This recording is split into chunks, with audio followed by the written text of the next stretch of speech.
Hi guys.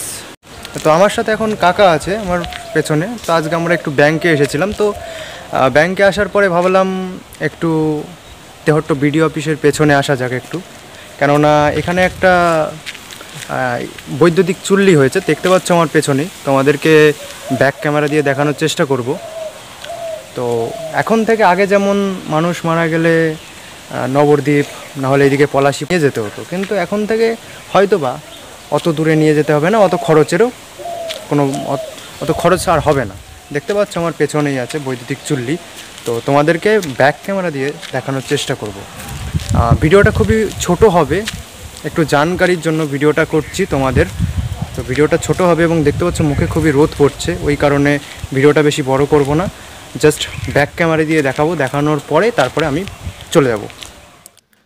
বৈদ্যুতিক চুল্লির উপর থেকে তোমাদেরকে দেখানোর চেষ্টা করছি উপরের দিকটা এবং চারিপাশটা দেখানোর চেষ্টা করছি এই ভিডিওর মাধ্যমে।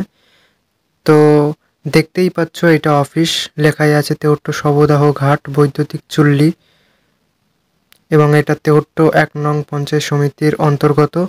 এবং আমি আরও একটু কাছে গিয়ে দেখানোর চেষ্টা করলাম কি কি আছে সম্পূর্ণ ভিডিওতে, সব কিছু আনার চেষ্টা করলাম। দেখতেই পাচ্ছ দুটো সুলভ শৌচালয়, এবং এই যে এই জায়গাটায় দেখতে পাচ্ছ, এই জায়গাটায় শবদাহ করা হয়, মানে যেটা কাঠ দিয়ে দাহ করা হয় এইখানটায় করা হয়। এটা মানে নতুন অফিস হয়েছে এখানটায় যারা মারা যাবে। তো দেখতে পাচ্ছ আমি আরও একটু জুম করে দেখালাম যে এইখানটায় মানে মৃতদেহ পুরানো হয়, বর্তমানে পুরানো হয়, যারা নবদ্বীপ বা পলাশিপাড়ায় নিয়ে যাওয়ার সামর্থ্য তাদের নেই।